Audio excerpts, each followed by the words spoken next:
solution.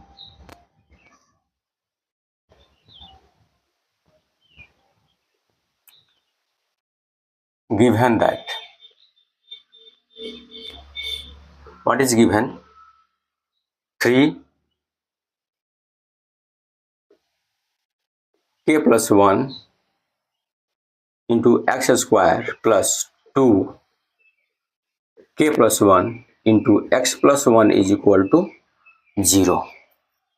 Okay, here लेंगे a is equal to 3k plus 1, here b is equal to 2 into k plus 1 and c is equal to 1.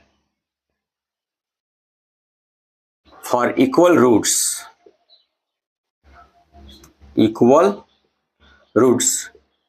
d should be 0.